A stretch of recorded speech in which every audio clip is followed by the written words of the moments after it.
una columna especial de las que nos gusta sumar acá en Mejor que Ayer. Martín ya nos ha visitado en otras oportunidades haciendo esta columna, también compañeros de la consultora a la cual pertenece. Y bueno, cuéntenos qué nos viene a contar hoy mientras yo degusto un rico mate. Viene justamente en una semana álgida. Complicada. Después de un lunes... siempre fue complicada en la economía en Argentina, es como algo de cajón, ¿no? Pero justamente esta semana particular, así que tuvimos la puntería de convocarlo justo en estos días, porque Casualidad, porque ha sido una semana muy tambaleante tanto a nivel nacional como internacional. Sí, lo bueno es que no nos aburrimos nunca. Eso es cierto. O sea, no le erré en qué estudiar en ese sentido, porque no. Si querías algo dinámico y chispeante, la economía. Sí, para uno que es un poco inquieto, sí, la verdad que sí, está bueno. Bien, en esta oportunidad la idea es hablar, nosotros sacamos un informe la semana pasada que habla de cuestiones que nosotros venimos monitoreando, que tiene que ver con actividad, con inflación, y bueno, salieron datos de empleo, de pobreza y de salario también, que son datos que vienen medio rezagados, pero que bueno, que siempre está bueno poner un ojo y analizar qué es lo que viene pasando, cómo viene evolucionando. Y después, lógicamente, si llegamos con el tiempo, vamos a ver un poquito de lo que estamos preparando para el próximo informe que tiene que salir la semana que viene, que tiene que ver con la parte fiscal cambiaria, que es lo que está básicamente desde hace rato en el ojo de la tormenta y que es lo que sufre un poco más de volatilidad en estos días, tanto por cuestiones internas, digamos, acá de Argentina, como obviamente coletazo de todo lo que está pasando a nivel internacional. Desde el lado de la actividad, básicamente es en línea de lo que hemos comentado, lo que hemos charlado en otras oportunidades. La actividad acá en Argentina viene muy rezagado el dato, viene muy rezagado. Es decir, nosotros tenemos el EMAE, por ejemplo, que es uno de los datos que miramos. El último dato es de enero. ¿Qué es el EMAE? Es el estimador mensual de actividad económica. Bien. Te muestra, es un índice estadístico, un índice agregado, donde te muestra cómo viene evolucionando, te muestra todos los sectores en general en promedio y después se puede desagregar por sectores. Justamente lo que veníamos comentando, lo que venimos viendo en todas las últimas publicaciones de este índice es que la actividad claramente está en un proceso de recuperación muy suave, pero pasó desde el año pasado, donde vos veías la variación interanual, es decir, agarrabas, por ejemplo, septiembre, y veías septiembre de 2024 contra septiembre de 2023 y siempre era negativa, bajando, decayendo, disminuyendo ese negativo, pero el mensual, mes contra mes anterior, positivo, suave. Bueno, esto es una tendencia, lógicamente hace 5 meses que crece, crece muy suave, y ya ese interanual ya pasó a ser positivo. Eso es algo bueno, no obstante, tiene la característica, cuando vos vas y desagregás por sectores, ves que claramente no todos los sectores están viviendo esa cuestión positiva, claro. Exactamente. Como es una cuestión estadística, tenés algunos sectores que están en negativo y otros que están en positivo.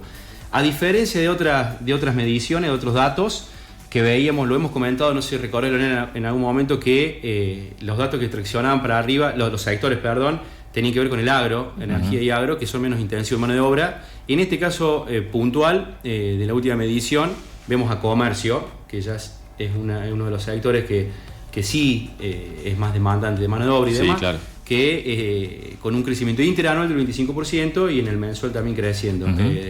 De lo más relevante que tenemos, digamos, industria también positivo, y como dato llamativo y que explica un poco otro tipo de cuestiones, o sea, explica desde mi punto de vista de otro tipo de cuestiones, vemos hoteles y restaurantes que en un mes de enero que está en negativo, raro, por la estacionalidad debería ser positivo. Revés, claro, exactamente. Sí. Bueno, tiene que ver, creo que una cuestión que ya lo vamos a conversar si llegamos, que tiene que ver con toda la cuestión cambiaria y el éxodo argentino, básicamente. Claro, exactamente. Fue un fenómeno ya hablado por diferentes especialistas, que hubo un éxodo de argentinos hacia países como limítrofes como Brasil, y hubo menos turismo intrapaís, digamos, dentro de las provincias. No en su totalidad, pero creo que en parte se explica por eso.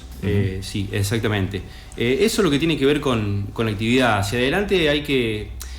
Este dato, como les decía, es de enero. Después entendemos que lo que va a ser febrero y marzo va a ser también positivo, pero está encontrando cierta resistencia. Lo vemos por lo menos a nivel personal en los clientes con aumentos de precio y demás, que el consumo viene como encontrando cierta resistencia. Vamos a ver qué es lo que dicen los datos, pero es lo que por lo menos intuimos. Más que estimamos, intuimos lo que puede llegar a pasar. No obstante, la recuperación es clara. No es crecimiento, es recuperación, después de un ajuste fuerte el año pasado, se empezó a mitad del año pasado, empezó a recuperarse, y esa tendencia sí es objetiva, digamos, y es una tendencia clara. ¿Esto se puede traspolar a otra realidad a nivel provincial, nacional, o es una isla Villa María, como a veces se dice que Villa María es como por fuera de los cánones normales? No, tarde o temprano termina pegando lo que pasa a nivel nacional. Lógicamente que esto es, al ser nacional, al ser agregado, después tenés muchísimas realidades que tienen que ver. No es lo mismo lo que pasa en Rosario, que es una gran urbe, por ejemplo, o en Córdoba capital, que lo que pasa aquí en Villa María. Es verdad lo que decís, que siempre hay cuestiones que llegan un poquito más tarde, pero cuando vos hablas con comerciantes acá, ves que no está muy alejado. Termina llegando, básicamente, bien, llegando. bien. El ajuste termina llegando, claro. la caída en el consumo termina pegando en algún momento. Siempre lo que pasa, estos son promedios, cuando los promedios, siempre, como te decía, de los sectores, hay algunos que tiran hacia arriba, otros hacia abajo. Lo mismo pasa a nivel provincia o a nivel localidad. Claro. Pero siempre termina, básicamente, es una foto de lo que está pasando en todos lados, básicamente, ¿no? Después hay que ver el caso puntual, pero no creo que sea la excepción Villa María, porque se ve en los comercios que lo que les decía de que este dato es de enero, y si bien es positivo, después febrero, marzo hay como una especie de freno. Eso se siente cuando se siente en la calle, ¿no? Exacto. Se siente en la calle, exactamente. Eso en relación en lo que es actividad. Nosotros lo pusimos en nuestro informe, está un poquito más detallado ahí. El otro dato que seguimos monitoreando, que es una de las es el caballito de batalla del gobierno, la inflación. Y en ese sentido tiene que ver, bueno, la inflación es lo más importante que tiene para mostrar el gobierno, y es, digamos, donde está librando toda su batalla. Sí, exactamente, pone toda la energía. El último dato que tenemos, si no me equivoco, es el de febrero, con 2,4, y ya el REM, que es el relevamiento de expectativa de mercado, digamos, es una... ¿qué es lo que hace? Es del Banco Central. El Banco Central le consulta a distintas consultoras y dice: che, decime qué están estimando ustedes para los próximos meses, y en base a eso hace una ponderación, un promedio, y te dice de distintas variables, el tipo de cambio, demás. En este caso la inflación, lo que el mercado está viendo, por lo menos estas consultoras, es que debería ser el dato que sigue de marzo, muy similar a febrero, pero levemente superior. 2,4 va a ser en 2,6, 2,5 aproximadamente. Sí. ¿A qué voy con esto? Es que se le está dificultando lograr romper el piso del 2% del gobierno. Entonces, eso es un dato a tener en cuenta. Lo va a lograr tarde o temprano. ¿Sí? ¿Te parece? Yo creo que sí, siempre y cuando el resto de las cuestiones macroeconómicas que tienen que ver con la política, fundamentalmente fiscal y cambiario sobre todo, claro. No dudo tanto de lo fiscal sino de lo cambiario, se mantenga y se sostenga, porque el ancla es fiscal y también cambiaria. Digo por ahora, porque abril se ha calentado el sistema, sobre todo en cuanto al tipo de cambio. Hay como una presión sobre el dólar. Además se suma la cuestión a nivel internacional, que está muy, muy caliente, muy candente, y por lo menos he escuchado a especialistas que decían que abril va a ser un número diferente a lo que es marzo y febrero. Sí, pero yo te hablo de más en el mediano plazo, debería lograrlo. Siempre y cuando después vamos a charlar de la cuestión esta cambiaria, se sostenga. La directiva o la línea que viene siguiendo el gobierno desde el año pasado, el atraso cambiario viene desde el año pasado, no desde ahora. Desde el momento, básicamente, día siguiente a la devaluación, comenzó el atraso cambiario, porque o fue perdiendo la competitividad, se la fue comiendo y no duró más de 2 o 3 meses. Como consecuencia, lógicamente, de evaluar a un ritmo mucho menor a lo que era la inflación en su momento. Claro, el crawling peg sería. Exactamente, el crawling peg. Entonces, expliquemos a la gente, porque tal vez hablamos muy técnico, pero el crawling peg sería como una pequeña devaluación microscópica, sería algo así muy mínima, mes a mes. Exactamente. Es una intervención, te dice, che, va subiendo, claro, va interviniendo en el mercado de bono y va generando este ritmo de evaluación, digamos, controlado. Entonces esto, a lo que voy con esto, que fue una decisión y se sostuvo. Las críticas a lo que es el atraso cambiario, la pérdida de competitividad, se sostienen desde el año pasado. Y sin embargo el gobierno no dio el brazo a torcer y no parece que vaya a hacerlo. Bien. Lógicamente eso no está ni bien ni mal, desde mi punto de vista está mal, pero el problema que tiene es que se sigue generando un atraso y viene esta cuestión de la presión que vos comentabas recién, que se suma al plano internacional y toda esta volatilidad que se está viendo ahora, que en algún momento debería debería mermar un poco, pero que va a ser la característica de los próximos años, sobre todo con Trump en el gobierno. Digo que lo sostiene porque si se logra el acuerdo, me estoy adelantando lo que iba a decir al final, pero bueno, ya que estamos, si logran encontrar fondos, estos únicamente lo pueden sostener con dólares. Sí. Los dólares no van a venir por el lado del sector externo, porque no hay incentivo. Va a venir por la estacionalidad, lo que es la liquidación, la venta del sector exportador, pero con precios internacionales que están bastante deprimidos, fundamentalmente lo que es soja, creo que también maíz. Entonces no hay muchos incentivos, y si lo cambiario no acompaña esa cuestión de competitividad, digamos que no va a venir por ese lado. Y también por el acuerdo del fondo, si se llega a dar el acuerdo del fondo... Es fundamentalmente por el acuerdo del fondo. El único salvavidas que tiene, de lo único que depende continuar con esta política cambiaria, es básicamente una cuestión exógena, que es el acuerdo con el fondo. Uh-huh. Y en el caso del acuerdo con el fondo, si bien ya están negociando, bueno, ahí seguramente va a haber novedades. Seguramente el fondo le viene pidiendo que devalúe. Acá en la última revisión fue bastante más benévolo, por así decirlo, pero menos crítico, pero le va a pedir que devalúe. En el caso de que no devalúe, probablemente lo que estamos viendo nosotros es que haya quizás una corrección en el crawling peg, justamente. O sea, no venga una devaluación, a lo mejor. Un margen esto mayor. Es todo una suposición, al menos. Okay. Lo que puede llegar a pasar lo deben saber solamente 6 personas en el fondo y 6 personas en el gobierno. Pero quizás aumenten el crawling peg, salgan del 1% en lugar de devaluar un 15, un 20% de golpe. Claro. Creo que puede venir por ahí, pero básicamente en el caso que lleguen a un acuerdo y que tengan los fondos, es la única manera de poder dar calma, una señal de calma al mercado, y financiar, si se quiere, la política cambiaria con un tipo de cambio controlado y que te sirve como ancla de inflación. Por eso decía al principio que la inflación es la madre de todas las batallas, porque sí. El sesgo es como que está básicamente a sostener, a llegar a romper el piso del 2% y poder mostrarlo como un triunfo, si quiere, desde la gestión. Sí, además de un año electoral también. Totalmente. Después todos los cambios, el resto de los cambios estructurales quizás vengan después de las elecciones. Seguramente, tanto en lo cambiario, si existe una corrección, como en lo fiscal también. Bien. Lo fiscal también es algo que nosotros venimos monitoreando bastante.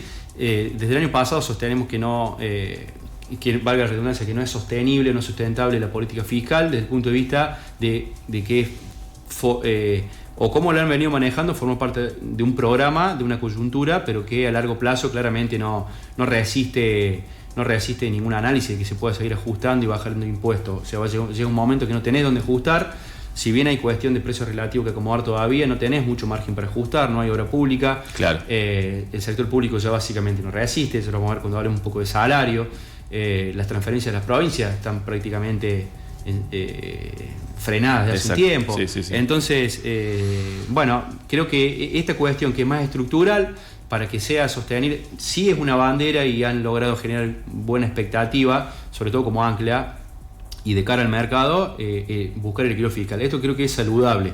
Después se puede discutir el cómo, totalmente debatible, pero que haya equilibrio fiscal en Argentina es saludable. Quizás podrían ser un poquito más flexibles, no ir tanto con el superávit, porque un déficit controlado de 1,5% quizás. Claro, no es holgado, es algo controlado. Totalmente, no estamos hablando del histórico 6 del peronismo de los últimos años, porque es una cosa que es insostenible, claramente trae todos estos problemas, pero sí en 1,5 quizás no pasa nada.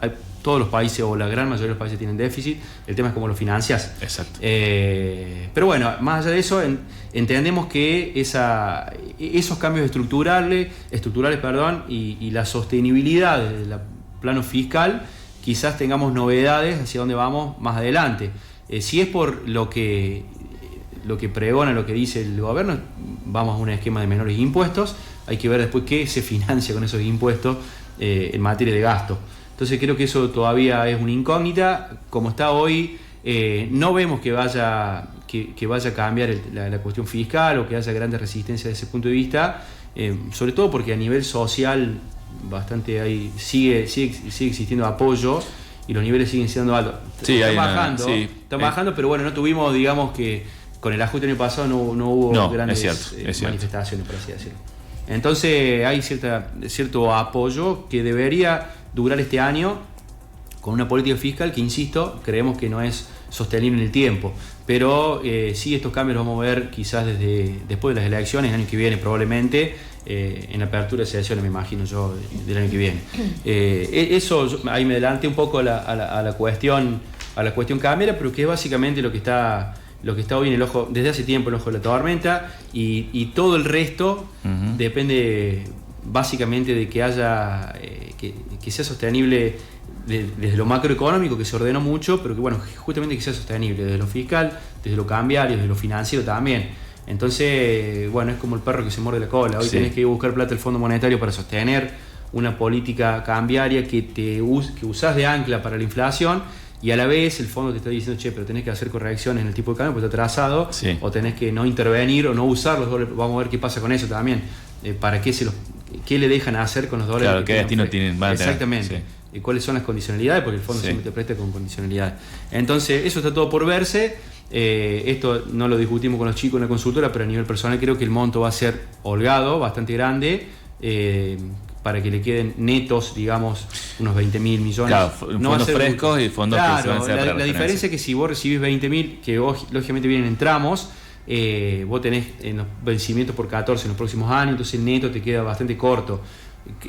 Con otros organismos, probablemente Banco Mundial, BID y demás, seguramente se llega a una cifra mucho más amplia que le permita tener un neto que calme un poco el mercado y que diga, che, bueno, por lo menos para pagar tenemos, estamos en una refinanciación básicamente contable. Y tenemos para lo que es el pasivo corriente del Banco Central para dar. Entonces, bueno, el tipo de cambio lo van a poder mantener. Volviendo a la realidad más cercana, ¿vos tenés otro dato para decir o te puedo preguntar? No sé si como relevante sí que lo pusimos en un informe, salió el dato de pobreza y el dato de empleo. Eso sí está bueno mirarlo. Vienen siempre con rezago. Pobreza sale semestral, nos tenemos el dato del último semestre, y el dato de empleo, si no me equivoco, es trimestral. En relación a lo que es el desempleo, viene disminuyendo el desempleo, tuvo un pico en el primer trimestre de 2024 y trimestre a trimestre fue disminuyendo, es decir, que el último trimestre creo que quedó en 6,4% el desempleo en el último trimestre de 2024 y disminuyó respecto al trimestre anterior, al tercero de 2024. Eso es positivo. No obstante, cuando vos mirás la comparación interanual, es decir, el último trimestre de 2024 contra el último de 2023 creció. Y eso contrasta, lo voy a mezclar con el tema de la actividad. ¿Por qué? Porque vos ves una recuperación de la actividad, lo que hablamos al principio, es heterogénea en algunos sectores que venían traccionando, que son menos intensivos de mano de obra, y bueno, vos lo ves en el dato. Si bien te viene bajando, mes a mes viene bajando, y eso es un dato positivo, que en algún momento esa tendencia interanual se debería revertir, veremos, viene bastante lenta esa recuperación, y la ves en ese dato, cuando en el interanual decís, che, con respecto a 2023, creció, más allá de que viene bajando, creció. Lógicamente tuvo un pico en el primer trimestre, pero bueno, la tendencia es positiva, pero esa variación es negativa. Y también cuando nosotros miramos, y eso lo pusimos en el informe, la participación de la gente, la actividad, la gente buscando trabajo y demás, está en niveles altos, históricos altos, cerca del 49% de la población económicamente activa. Entonces, ¿qué te quiere decir? Vos tenés más gente buscando trabajo, más gente en actividad, y te crece interanualmente la desocupación. Bueno, hay bastante informalidad y quizás esto es muy subjetivo, pero hay un fenómeno en el que hay una especie de autoempleo donde ya se empieza a buscar, bueno, che, me hace falta, el ingreso disponible viene medio rezagado, lógicamente. Cuentapropismo. Exactamente. Entonces, o emprendedurismo. Exactamente. Claro. Creo que va por ahí, por lo menos lo que nosotros leemos entre líneas de los datos, que son duros. Pero bueno, ¿Y eso que ha tenido flexibilidad a la hora, el gobierno ha implementado algunas medidas de flexibilización sobre la hora de contratar personal? Sí, pero lo que pasa es que si vos estás vendiendo menos, se complica. También, claro. Acordate que fue un año, vamos a ver qué pasa hacia adelante, pero si vos tuviste un año de ajuste donde básicamente lo que pasó el año pasado en general en los sectores, un promedio, es que la estructura de gastos y de costos fue creciendo a un ritmo bastante alto, traccionado por la inflación, lógicamente, pero vos empezaste a vender menos. Esa cadena de actividad hace que la demanda baje la demanda. Por lo tanto, ¿qué hace? No podés trasladar esos costos a precio, se te achican los márgenes. Es un esquema ideal si es sostenible y si después la competitividad viene por la baja de impuestos, viene acompañada de otras cuestiones que ya tienen que ver, esperemos que en algún momento sea mucho más claro cuál es el modelo hacia el que vamos. Es ideal que el empresario, digamos, tenga que ser mucho más eficiente en los costos y que los márgenes sean más chicos. Como se venía, la micro funcionaba, había mucha demanda, pero era una cuestión, era un desastre. Era un desastre, estaba todo escondido dentro de un aumento de precio y una demanda, era una cadena que no cortaba. Entonces, eso no era deseable. Todas las críticas, digamos, ya las dijimos recién, a la sostenibilidad, esperemos que en algún momento eso se empiece a desentrañar y pase a ser un modelo que sea mucho más, por lo menos mucho más claro, desde todo punto de vista, hacia dónde vamos, y en ese sentido, vuelvo al tema del empleo, claramente, si vos achicás los márgenes y tenés una estructura de gasto alta, bueno, se hace difícil que tenga una correlación en el empleo registrado. Es difícil. Y pobreza, me dijiste que, ¿cuál es el dato de pobreza? El dato de pobreza del último semestre del 2024 es que descendió. Es un dato positivo, descendió, inclusive creo que el dato estuvo mucho más bajo, no sé si mucho más bajo, pero estuvo más bajo respecto de lo que fue de todo 2023. Quedó en 38 puntos el nivel de pobreza, y ya tenés que, para ver datos más bajos, tenés que remontarte a 2000, estoy viendo acá el machete mío, en el gráfico que tenemos, a 2019, donde tenías 2019 para atrás, inclusive 2020 ya tenías datos de 35 puntos, 2017 25 puntos, ahora tenés 38, no, obviamente que es muchísima gente, eso lo tenemos bien detallado en el informe, cuánta gente, cuántos hogares, claro. Es mucho. Pero sí, la realidad es que, por lo menos a cómo se mide la pobreza acá en Argentina, descendió el segundo semestre respecto al primero, y el dato es mejor a lo que era a todos los datos de 2023. Es un dato positivo. En cuanto a actividad y llevado al uso cotidiano de cualquier familia y el consumo, leí a unos especialistas que decían que antes cuando apenas comenzaba el mes, se utilizaba el dinero para consumir o para comprar cosas porque recibía el sueldo, el dinero, el ingreso. Y después, bueno, pasaba el tiempo y luego se iba achicando el consumo. Ahora que cambió la modalidad y que al revés. Al principio del mes se utiliza ese dinero que ingresa para pagar deudas y si queda un margen, entre mediados y fines de mes, se utiliza para comprar el resto que queda, si queda un resto. Si queda un resto. ¿Eso es así? ¿Está medido? Sí, es así. Es así porque básicamente el salario viene sufriendo, no desde ahora, de hecho viene sufriendo más desde antes. Saquemos la devaluación, pero si vos ves los meses del año pasado, la comparación de inflación contra lo que es la paritaria, por ejemplo, bueno, no todos los meses fueron negativos, pero viene castigado de antes, la devaluación de inicio de gestión pegó muy fuerte también, entonces claramente hay menos ingresos disponibles y eso termina afectando el consumo y termina cambiando patrones de consumo. Es lo que decís vos exactamente. Mejor antes tenía más previsibilidad, sabías cuál era tu poder adquisitivo y para qué te alcanza, entonces gestionabas distinto. Ahora el patrón de consumo ha cambiado claramente y tiene que ver con la pérdida de poder adquisitivo, que no es de ahora, si bien se fue profundizando, pero viene de hace muchos años. Y el empleo en particular también es un dato que nosotros lo incorporamos en el informe de la semana pasada, porque salió ese dato básicamente, y bueno, lo que ves claramente que si bien hubo una recuperación, entre comillas, de lo que es el salario del sector privado, el sector público viene por abajo. Nosotros lo hizo Iván, compañero ahí de la consultora, hizo agosto, si no me equivoco, septiembre, agosto de 2023, base 100, y comparó qué es lo que pasó tanto en el salario del sector privado como en el sector público, y bueno, el sector privado sí viene por encima, pero el sector público está en 83 puntos, exactamente, por abajo de lo que es, estamos hablando de agosto de 2023. Tuvo una leve recuperación, pero básicamente el sector público fue claramente el más castigado. Todo eso, toda esa cuestión que hablamos del salario, con toda esa pérdida, porque después la recuperación es marginal. Estadísticamente te da, pero es marginal. De ahí que se traslade rápidamente en un cambio y que vuelvas a estar con cierta comodidad, bueno, creo que falta y tiene que ver con toda esta maraña que estamos hablando, con muchas cuestiones que se tienen que dar, se tienen que ordenar para que haya más previsibilidad y que esta recuperación que ya es una, digamos, está firme, por así decirlo, se transforme en un crecimiento económico. Y que el ¿Cuándo? crecimiento. ¿Cuándo va a Y ser bueno, hay que ver. ¿Quieres fecha? Obvio, Número. Fecha exacta. Claro, fecha exacta. Te juro que si lo supiera estaría jugando la quiniela toda la vida. Claro.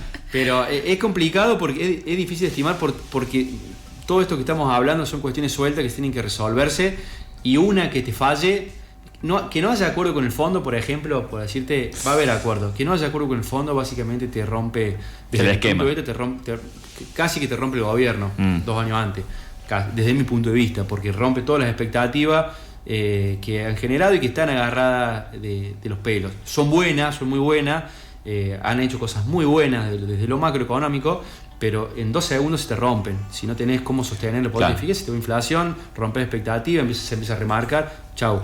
Entonces, estimar cuándo va a empezar, cuándo esta recuperación va a ser crecimiento, yo creo que va a ser a partir del segundo semestre de este año. Este año va a crecer.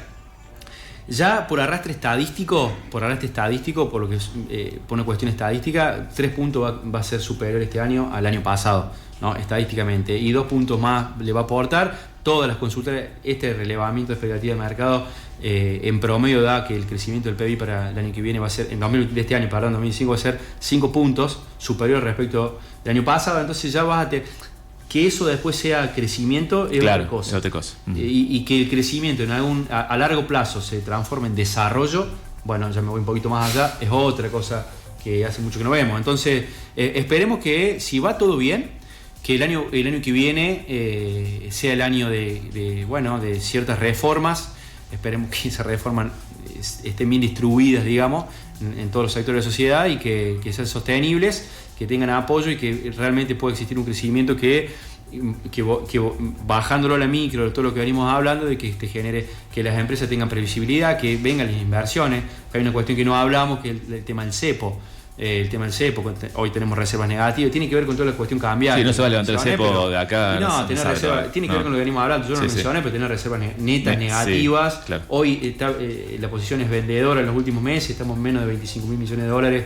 Creo que ayer cerró hace 24 mil y pico. Entonces, con reservas negativas es muy difícil sacar el cepo, y eso es una condición bastante indispensable para que vengan inversiones. Esa libre movilidad de capitales. Hoy no están dadas las condiciones, en buena hora que no lo sacan al cepo, eso está bueno, a diferencia de lo que fue el gobierno anterior de Macri, que lo sacaron, fue un desastre desde el punto de vista financiero, con la tasa de interés en peso y carry trade y demás, fue un desastre, y después lo volvieron a poner cuando ya todo el mundo se había ido y ya habías pedido la plata del fondo. Eso fue no es lo mismo desde ese punto de vista, desde el punto de vista fiscal. Tener superávit fiscal es bastante distinto a lo que pasó en esa gestión. Eso es bueno, pero en definitiva, para que empiece a pegar en la macro falta cierta previsibilidad y un horizonte un poco más claro para los sectores que toman decisiones, que invierten, tanto a nivel micro, las empresas, como las inversiones que pueden venir de afuera, que ha caído. Bien. ¿Puede venir más seguido? Lo vamos a volver a invitar. Porque economía es un tema pesado. Y candente. Sí. Me quedan varias preguntas para hablar, hacer, sí. de Sí, dólar. no podemos estar las 3 horas. No, inflación de alimentos, todo, varias cosas. Sí. Bueno, cuando tenga un tiempito libre, usted sabe dónde queda el estudio de la radio. Se llega y ahí vamos. Ustedes tienen mi teléfono, así que me Con que invitan. traiga Bueno, bizcocho, perfecto. todo bien.